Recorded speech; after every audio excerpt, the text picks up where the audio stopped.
Turn on the video. Look at it. Look here. Yes. Hello everyone, good morning and welcome to our second webinar for the year 2021. And today we have our first webinar in our patent series, Understanding Patents. And it's a privilege and pleasure this morning to introduce our speaker. He's none other than Mr. Jason Wangsang, and he's the patent manager at the Jamaica Intellectual Property Office. He is a past student of the Wolmer's Boys and the University of Technology, where he earned a bachelor's in business administration with honors. He has over 23 years of experience in the field of intellectual property. It's a great pleasure to introduce our speaker and presenter this morning, Mr. Jason Wangsang. You're in for a treat.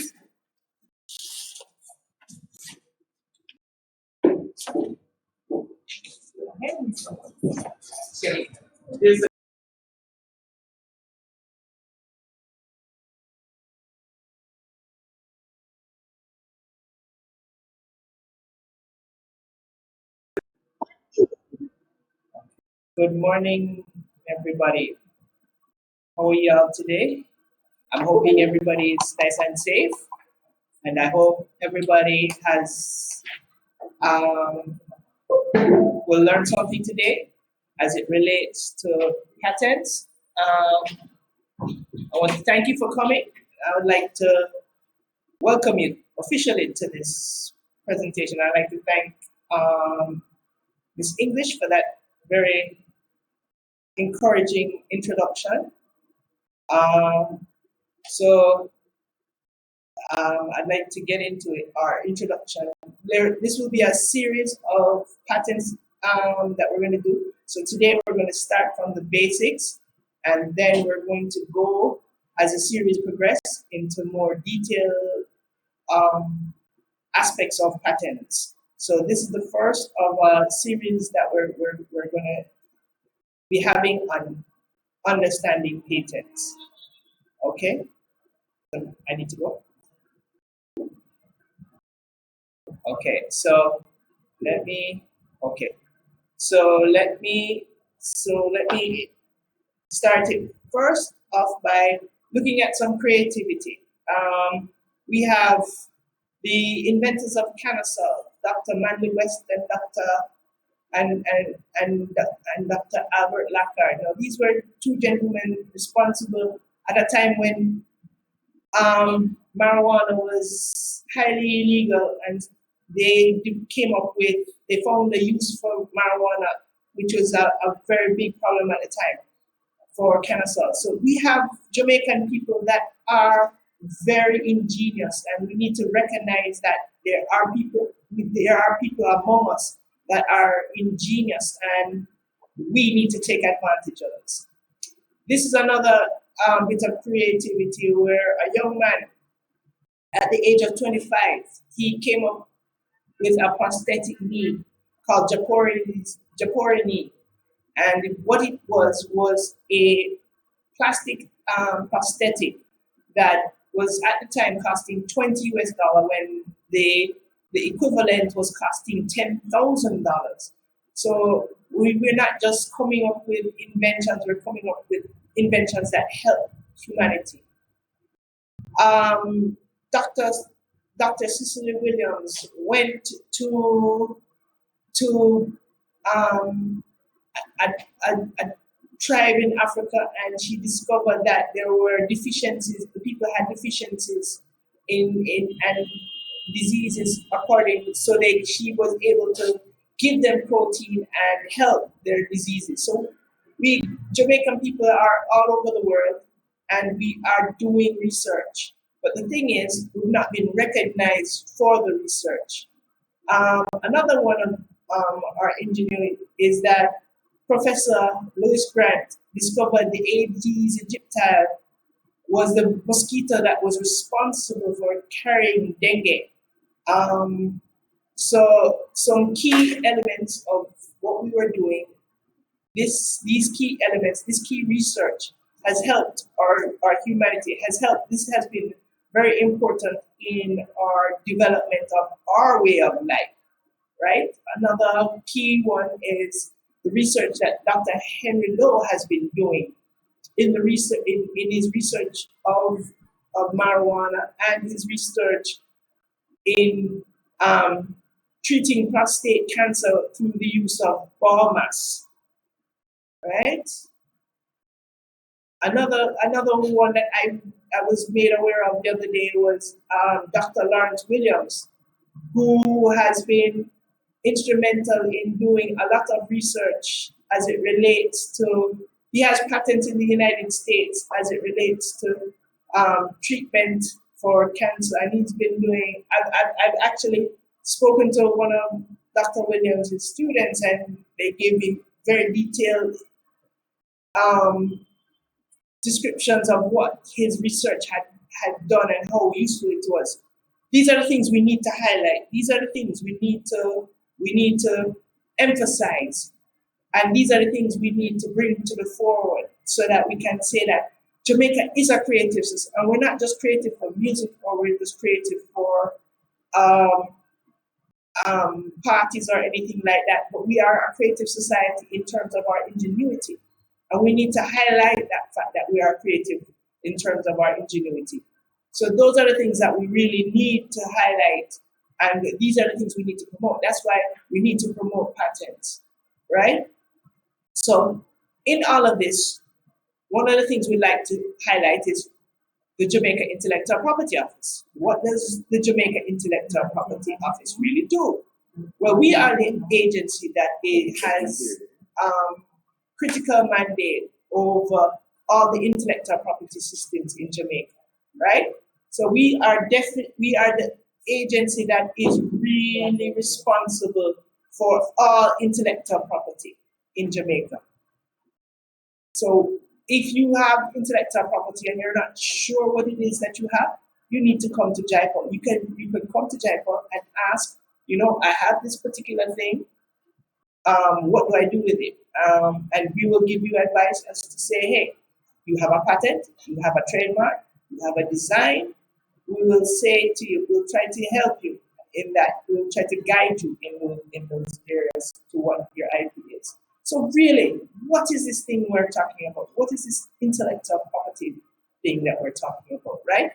So intellectual property rights is the rights that result from intellectual activity, right? Whether in the scientific field, in the industrial realm, in the literary or artistic, musical or dramatic field.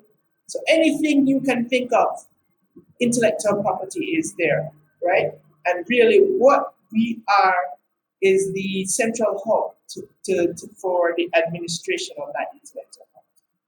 So JIPOP really has mandate over, right, administration of these intellectual property laws, trademark, copyright and related rights, patents, industrial designs, geographical indications,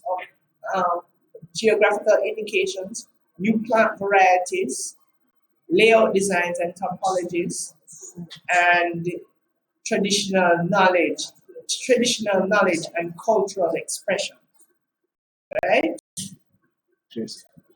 Yes. Yeah. That's it. The song. So done.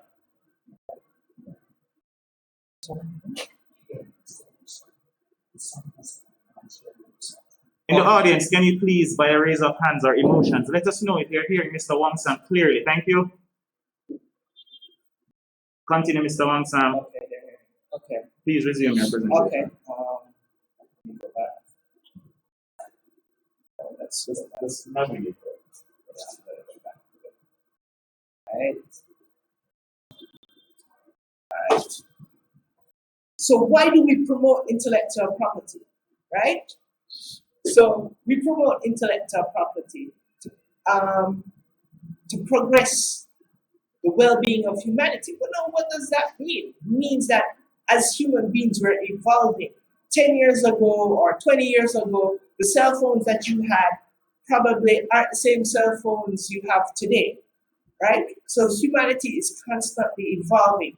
Your cell phone back in the 1990s couldn't get on the internet. Now it is almost a mandatory requirement that the cell phone you have today be able to surf the internet. So there's constant evolution, which is allowing us to improve, right?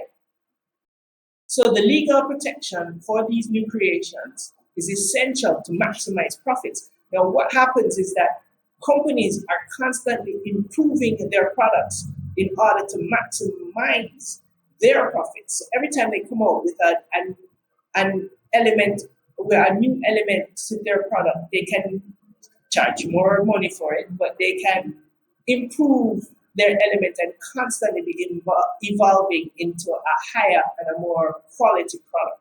This is one of the reasons why we need to protect these new creations, right? And most importantly, is that it provides economic growth. So when you have your intellectual property, you can actually charge higher prices for your goods because there is a certain level of trust in the brand. There's a certain level of trust in the quality of the goods, and there's a certain level of trust in the reputation of the people providing the goods. So really, it has a twofold effect. It starts to build your brand. It builds your name, and it also creates jobs in that industry. So now you used to have a small factory, but now to supply the demand, you have to have a bigger factory. Or you started out inside a shop in the back of your house, and you're now able to move into a factory. So you move from a small business to a medium-sized business to a large entity. Sorry, right? The job.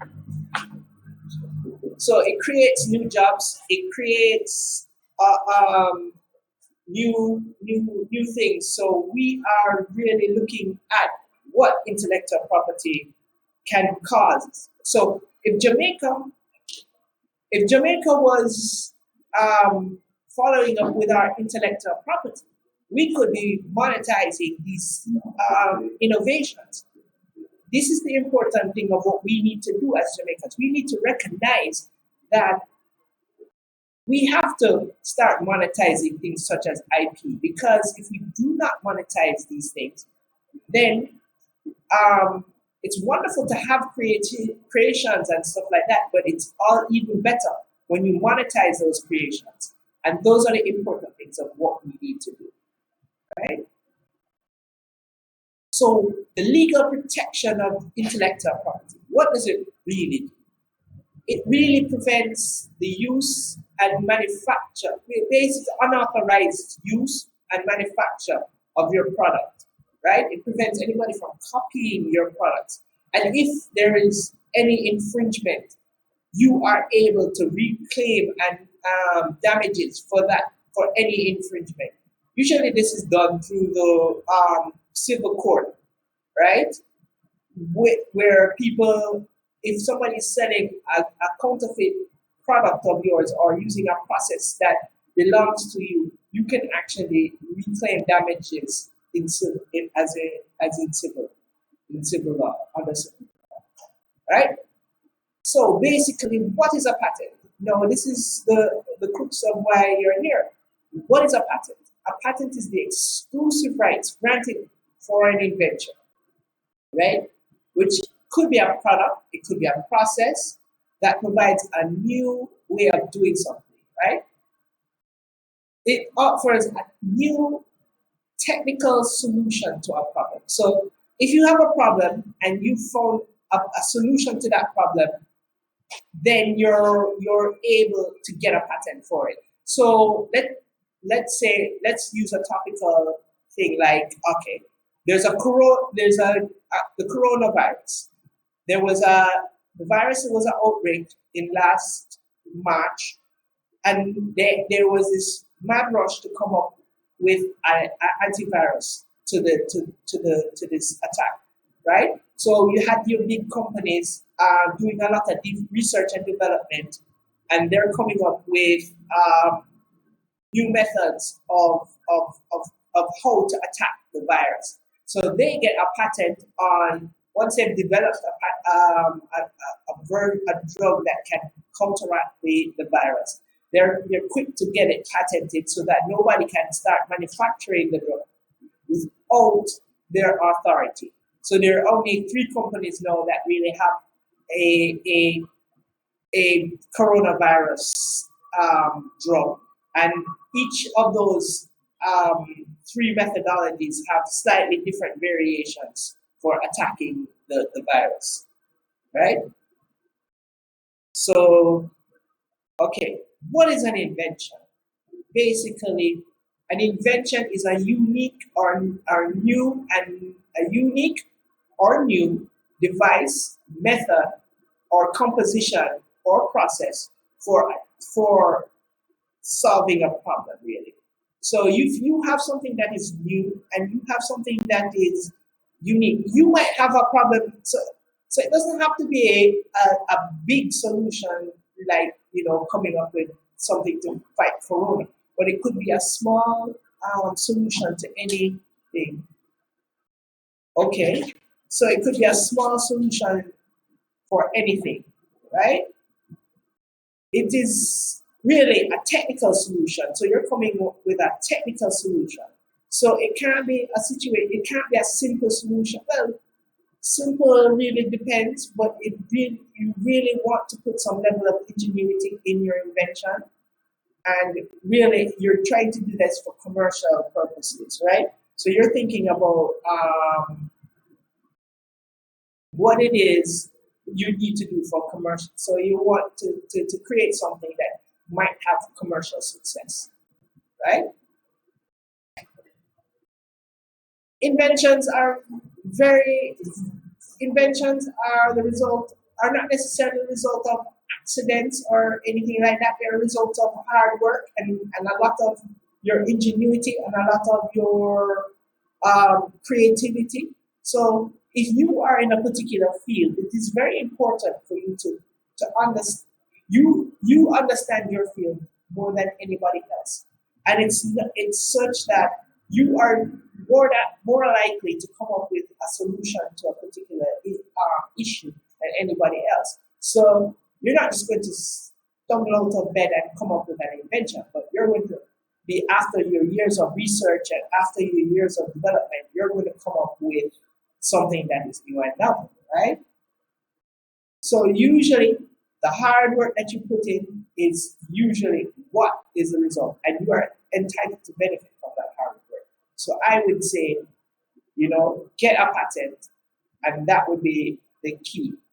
And innovation now is, to a lesser degree, a patent or invention, but it's still important nonetheless, right?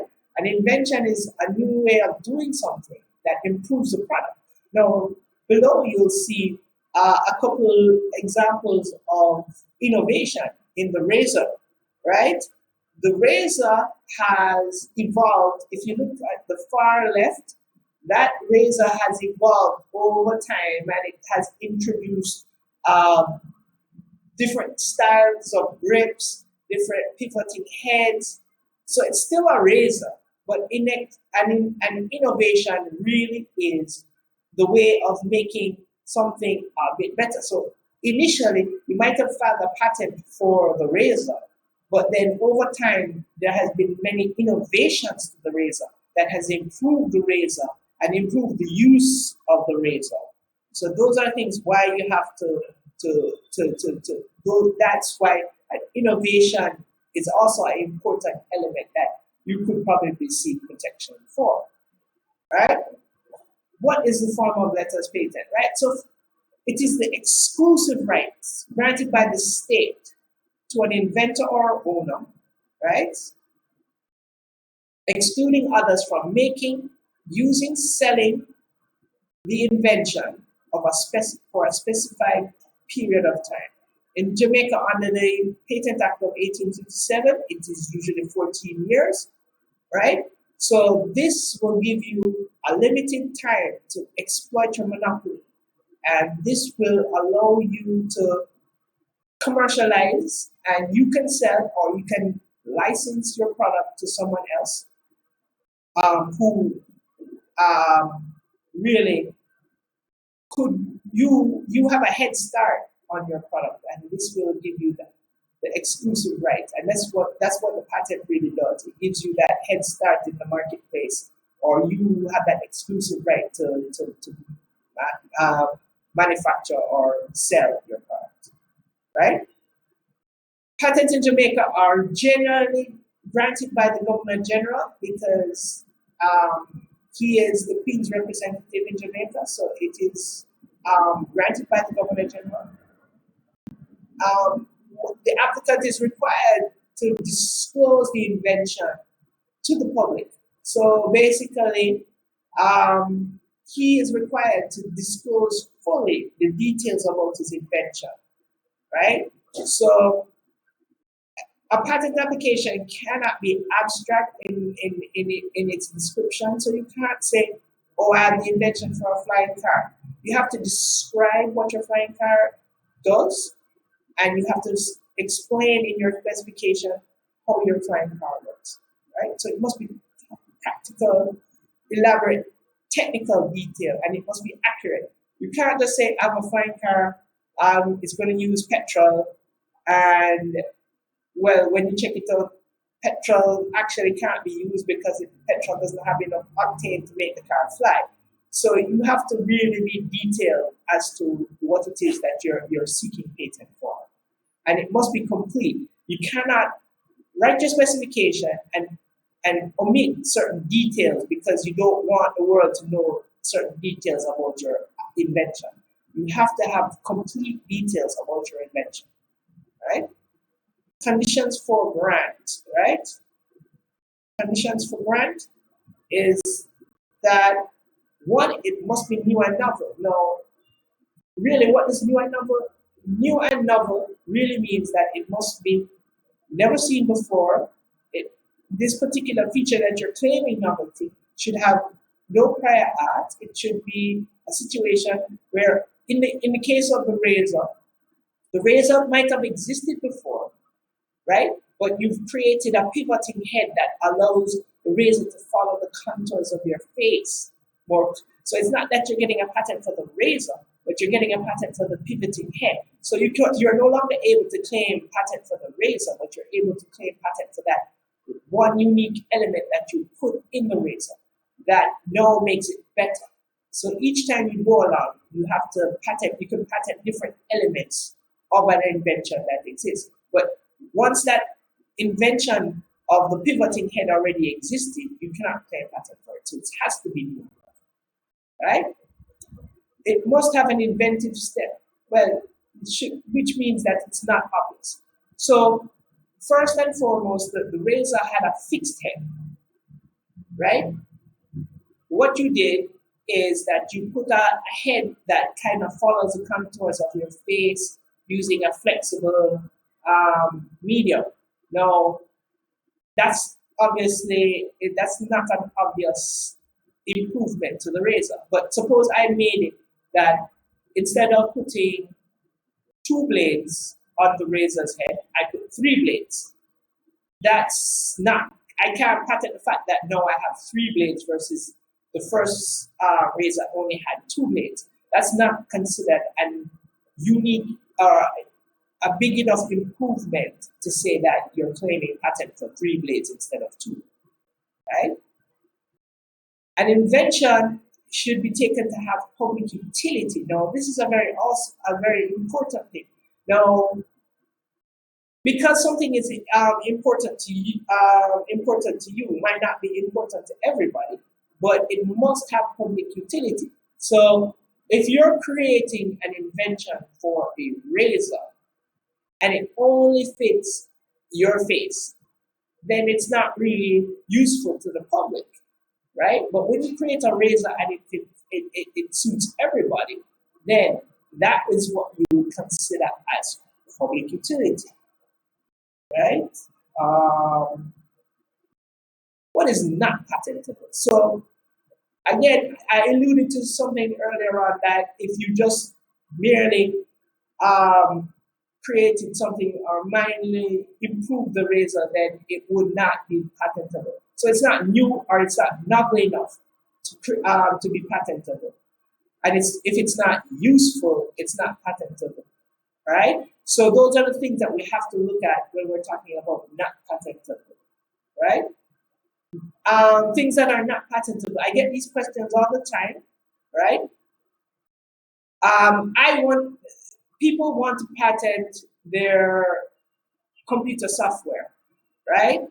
And we say to them, okay, software falls under copyright because it is an algorithm or it's a mathematical, it's a mathematical algorithm. Now, sometimes they're insistent that, oh, but it's a new software nobody's ever done before, right? But the fact that it's an algorithm, you can't patent the algorithm, right? Maybe you can patent something else. If it has an interface with some other apparatus, maybe you can get a patent for that, but you can't patent. Another one that's very common is business methods. Now, business methods are not patentable because here's the thing. If you have a particular business that's unique and you do not want anybody to have that same business, you can't do that. That is really what they call anti-competitive. And the idea behind intellectual property is not for it to be anti-competitive, but the theory behind intellectual property is for it to take advantage of your particular uniqueness. That is the whole purpose of intellectual property. And this is why we really are encouraging intellectual property to take advantage of your uniqueness. Schemes that's another element that is very important. People want to take advantage of schemes or methods of playing games. You can't patent those things. Those things usually fall under different areas of IP, but they're not really inclusive in patent, right? So what are contained in the specification? So I've told you that there are some documents that you're going to need to file in your patent application. And the most important document really is called the specification document. And this is the document that really outlines, frames, and details your patent, right? So what's contained in your patent specification? First, one of the key things that is contained in is what's the prior art about, what's the background of your invention. Prior art usually, so if I'm doing an improvement to the razor blade, it is a situation that the handheld disposable razor is the prior art, right? However, I am making an improvement to what exists already, and I will state how I will make. So I'm not claiming the handheld disposable razor. Really, what I'm claiming is the fact that now I've put a pivoting head that allows the razor head to stay with the contours of my face to give me a cleaner shave or a more comfortable shave. That's what that's what my prior art is. The object of my invention, right, is really, I'm providing the benefits of my invention. So I'm telling you that this is my invention. Or what the prior art of my invention is. I'm telling you now what's the benefit of my or what the object of my invention. So my invention is now the fact that I will provide a razor that is more comfortable, will tend to nick you less, will shave you closer, and probably has longer life, right? So I am giving you detailed descriptions of how I plan to do that. So I'm telling you that I'm adding now 3 blades or 4 blades, and my blades are attached to a pivoting head, and that pivoting head has a strip that allows the feature, the razor to glide up on your face without ever nicking it. So I'm giving you all those features and I'm giving it to you in detailed format, right? Also, a summary of the invention usually is a very important thing because the invention, so when somebody is examining the invention, the first thing they're going to look at the prior art and they're probably going to look at the summary because those are the two things that will give the examiner the areas at which they're going to look at in relation to this invention. Right? And the claims, now this is the single most important part of any specification because your claims are basically the area of your invention that basically frames your invention. It tells the reader, this is what I'm protecting. I can't protect the razor, but I'm protecting the fact that my head pivots, I have 3 razors or 4 razors on my head of my disposable razor, and that it pivots according to however I've drawn it. And those are the things that you want to highlight in your claims because you can't claim the razor, but you can claim the fact that your razor now pivots on this particular style or unique head, right? Okay, so an application, really, how do you make an application? You're going to make an application to the Jamaica Intellectual Property Office because what we do here is we are the agency that's responsible for the administration of this system. So we are the ones that are making it. So when you make your application, what are you going to make your application? First and foremost, you're going to file a petition to the Governor General. As I said, the Governor General is the person who grants you the petition, right? Now, this is a document that is laid out in the Patent Act, and you're basically asking the Governor General to grant you this letters patent, right? You're going to file a declaration, and this declaration is where you declare that I, Jason Wong Sam, have this invention for a razor that has a pivoting head, and it's going to be notarized by a local justice of the peace to say that he witnessed my signature, that I signed this declaration, and I am declaring that I am the true and first inventor. That's what I'm declaring. So I'm declaring to the Governor General that I am the true and first inventor of this application. It's also got the specification, and the specification is filed in duplicate, right? And what it is the specification, after you've created the document, is attested by 2 witnesses, right? And stamped at the government stamp office, right? So what happens is that when you're finished with your specification, laying out your specification, you are going to attest, you're going to have it attested by 2 witnesses, and you're going to get it stamped at the government stamp office before you come to JIPOP, right? Those are the key things that you're going to file when you're making your patent application. Also, one of the important things you're going to file, if you're going to use an attorney, right? It's important to file a power of attorney to give that attorney power to act on your behalf, right?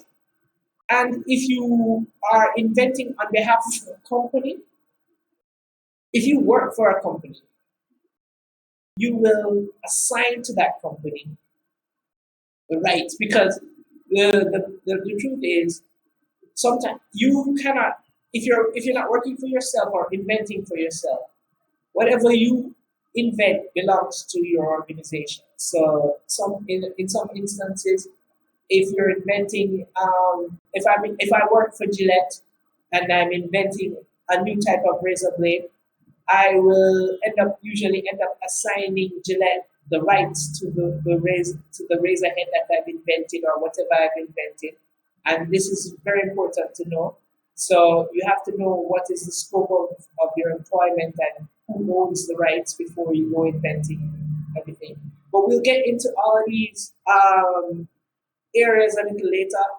This, what we're doing here is we're introducing the topic, and we're inviting you to come and ask questions, and then as you get deeper into the course, we're going to be developing a more detailed and deeper thing for you guys to be learning from, right? So, intellectual property, right? If you create it, our encouragement for you is to protect it. You have to protect it in order to earn from it.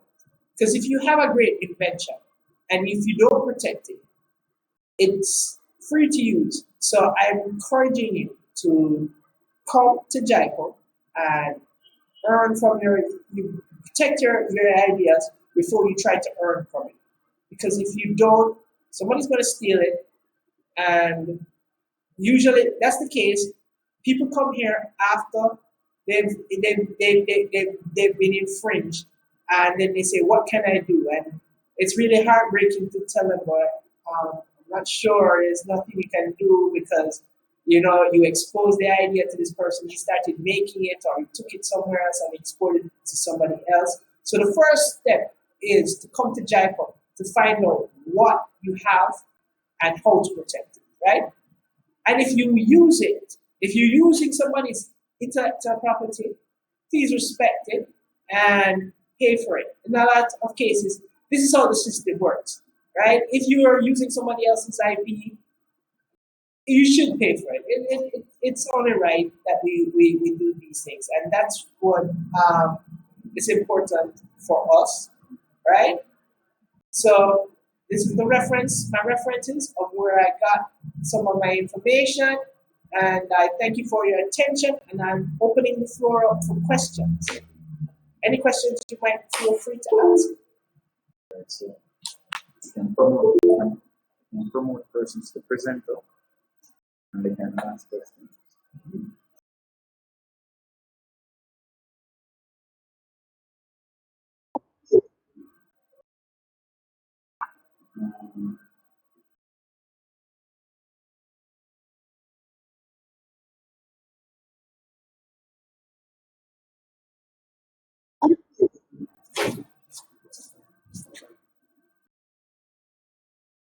So questions?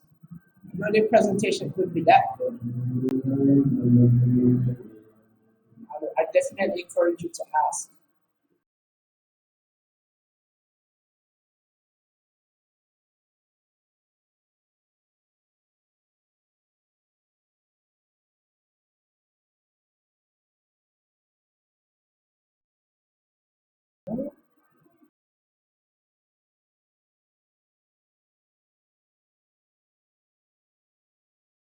Persons who need to still register for the webinar. Yes. I have a Yes. question from Mrs. Black. Does JIPOP only protect inventions in Jamaica? Okay. Good question. Yes, under our current law, we only protect we only protect inventions in Jamaica. However, that all as it relates to all intellectual property, we are encouraged to register your intellectual property in any territory that you want to seek protection. So if you're going to sell your product in the United States, if you're going to sell in Canada, if you're going to sell in Europe, you need to protect in those territories also. So Jamaica is just one territory, and we encourage you to protect in all territories.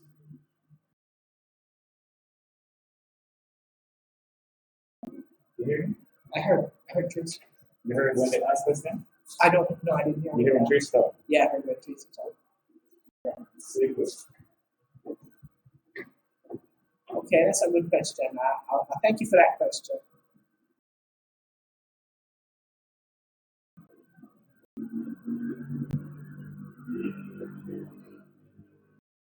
Since since you brought up that question, I will just briefly mention that we have a new PR. legislation. Oh, somebody's asking a question. Okay. So we have a new legislation coming. It was passed last year in January 2020, and Okay. it will allow you to file in multiple jurisdictions through JIPOP. So, but we still only have mandate for Jamaica. But what will happen is that through the PCT, through the Patent Corporation Treaty, you'll be able to file in multiple jurisdictions. Lord, let me hold it here. The other question I have is the steps taken and the sequence of the step. Example, how to perform a particular surgery, series or combination of drugs administered, and the dose regime. Would this be patentable? The steps. Okay, so that's a good question there. Um, Methods of treating patients is among the things that is not necessarily patentable, unless it is a process of carrying out a particular, maybe how a particular procedure is done, maybe, right? That could be patentable. But methods of treatment are not necessarily patentable. As it relates to dosage of drugs, the dosages are, it would be stated in your specification. It could be stated in your specification because you would give examples of how your drug is used in your specification. So that would be stated as a part of your specification. Another question being asked is how are you able to find if a similar invention exists? Okay, so there are several ways to find out what exists out there. You can do what we call a patent search, and it is important to do patent searches. You can there are several databases for patent research around the world. You can also come into JIPO and you can do a search on our database, but we're not able to offer that service online yet, but we're working towards that. But right now, I encourage people to go to do online patent searches. They're absolutely free online. There are several resources that you can use. You can use what we call Google Patents. You can use the USPTO's website. You can use SPASnet, which is the European Patents website, or you can use WIPO's Patent Scope, which also is a free online, and you can search almost any criteria to find out what exists in the world of patents. And if you have a new and novel invention, one way or the other, it should show if you do those 4 searches. Kindly explain what are utility models and whether these utility models can be upgraded to a patent. Okay, so we're talking about our new law. Yes, what our new law will offer utility models. So utility models are basically less a patent. They're less stringent than a patent. What a utility model really is that you have to show newness and novelty, right? But you do not have to show inventive step. Now, what that says that you can, so an innovation would be more considered as a utility model, right? So if I only innovated the handle on my Gillette razor blade. It might not be a patent, but it might, to a lesser degree, be a utility model because it could be considered an innovation, and that innovation has some level of protection, but it wouldn't be as stringent as a patent. So I wouldn't have to prove how my inventive step for my handle, but I would have to prove how my new handle is different from my old, from what exists in the prior art. So that is the main purpose of a utility model. So it's I wouldn't say it's less than a patent, but it offers a different type of protection from what a patent normally offers. It's very important nonetheless. What would be the protection of time for a utility model? The protection of the time frame for protection of a utility model is 10 years, right? So you have 10 years to capitalize on this innovation. So chances are this innovation would have evolved in that time, but you would still have protection over it. So I'm sure handles change more frequently, and I'm just using the handle as one example.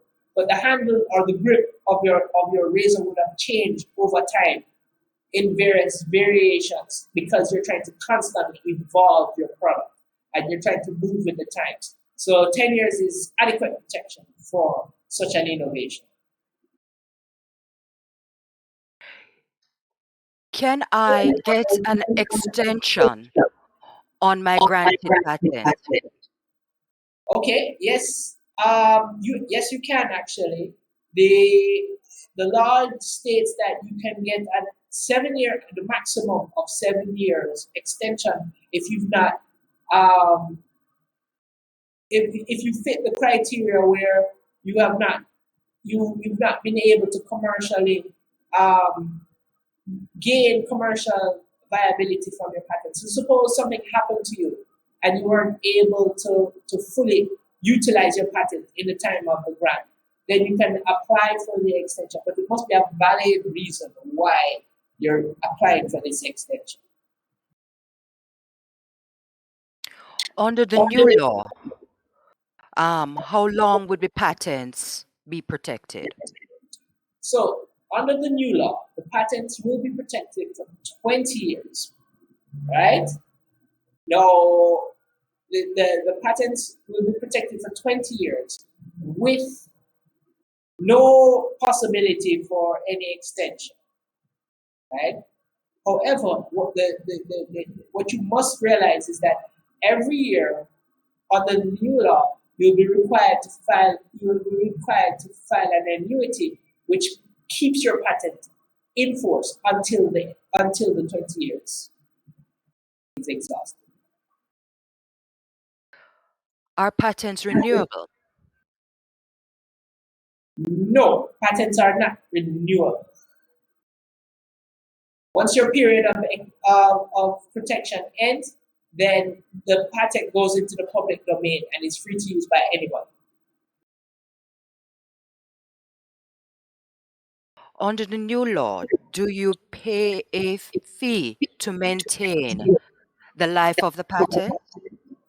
Yes, under the new law, you pay a fee to maintain the life of the patent. Every year, you'll be required to pay an annuity until the 20th year, right?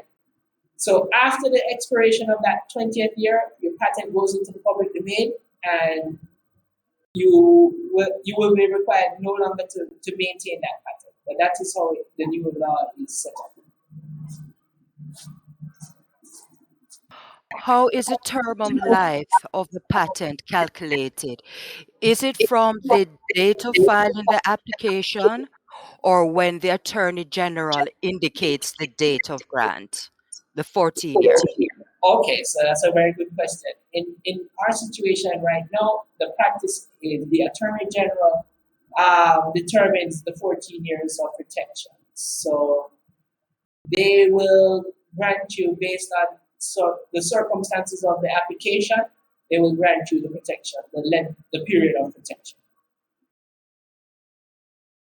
So you're saying that the 14 years will be calculated from the date the Attorney General has indicated, and Yes, not from the filing of the application.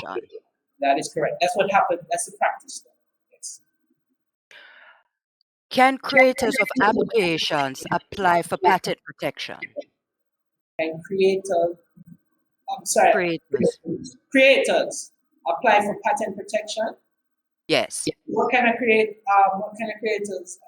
Just once you've created something and it's considered an invention, you can file for patent. You can file for patent, right? So it doesn't matter who you are. You can file for a patent once it fits the criteria of an invention. If it is that I work for an institution and within the doing my job, I create an invention. What are my rights as the inventor? Okay, good question. So if you create something within the scope of your employment, you have to know what your contract of employment says. Because what will happen is that your contract of employment could state that whatever is created within the confines of your employment belongs to the employer.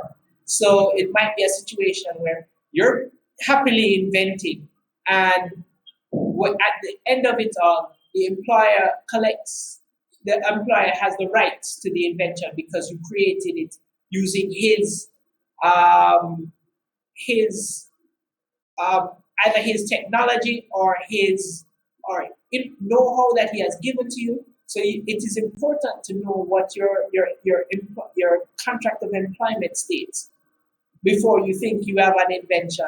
And there's actually a case study to back this up. So you have to be very careful when you're creating in the course of your employment.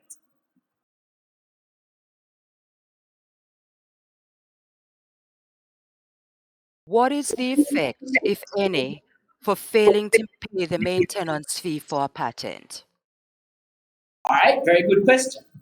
Your patent basically ceases to be enforceable. So if you do not pay the maintenance of your patent fee, right, you cannot enforce that right on somebody who is infringing. So uh, you have to maintain the patent in order to enforce your rights until the 20 years has exhausted itself.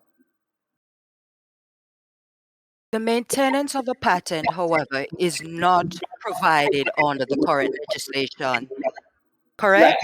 That is important. So under the current legislation, you get 14 years straight. You don't have to maintain under our current law. You do not have to maintain. You just make your application, and once it's granted, you'll get your 14 years of protection, which is a key consideration for filing under our legislation. No, because you don't have to pay those annuities, and you don't have to constantly maintain our patent. Could you just reiterate what are the requirements for the grant, for a recommendation of grant? So, okay, so is that the invention must be new or novel, right? Never seen before in this island, and it must have public utility, right? So it must be useful to the public, the wider public.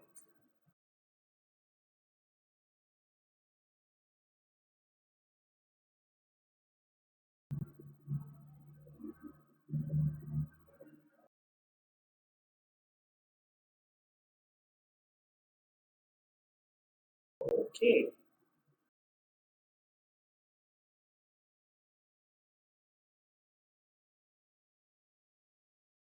Do we have any more questions for Mr. Um, Wong Sam? law is passed, would I be required to pay or okay? I have one more question. Shoot. If I am granted a patent now, when the law is passed, would I then be required to pay or at the end of my 14 years? Okay. I wonder if they're talking about the annuities. It's Or the annuities. the annuities they're referring to. Okay. Yes. So if you file your patent today, you get that 14 years. You do not have to pay any annuities. Right? It's just so when you file your patent today, it will be filed under the 1857 law, not the 2020 law, right? So you will pay your fees according to this legislation.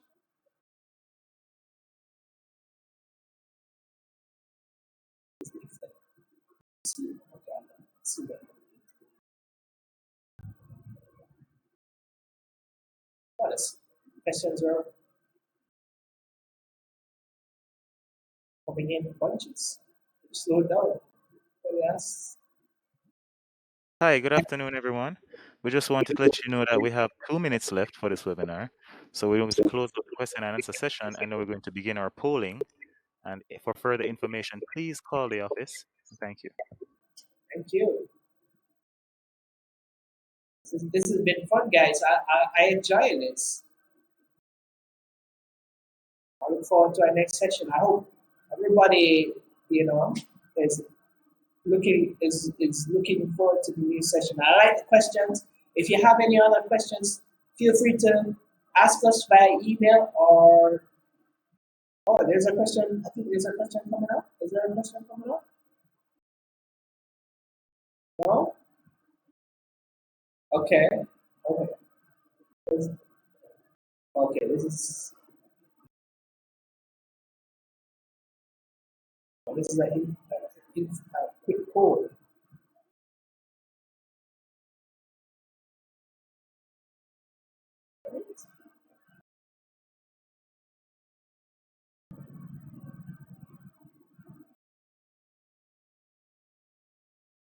I'd like to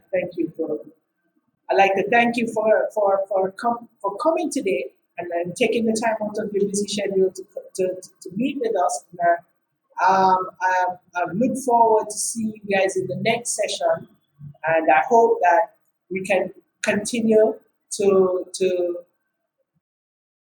increase our dialogue. I think something over the years we've not been as well. We were waiting on our new law, and we were wrapping up where we were gearing up our anticipation of the new law.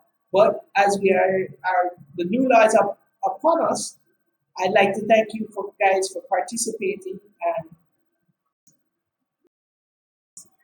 okay, so I'd like to thank everybody that helped the development of the webinar. I'd like to thank Ms. Tracy Hertzman for monitoring the questions for me, and I'd like to thank the audience for everybody that had submitted their questions, and I'd like to thank everybody that participated. It was really a good experience, and I hope you learned something. And I will definitely encourage you to come back for the next in the series of the webinar, where we're going to talk about information about drafting specifications and stuff like that. So we're going to get deeper into the whole patent process, and we'll be having a whole series of webinars in the next couple of months where you can get information about us. We'll be contacting each one of you. So I definitely encourage you to register if you haven't registered already, or call the office if you have interest. So those are the things that I definitely am encouraging you to do. So thank you, and I will hope you guys have a wonderful day. And if you have any questions, feel free to call. Thank you.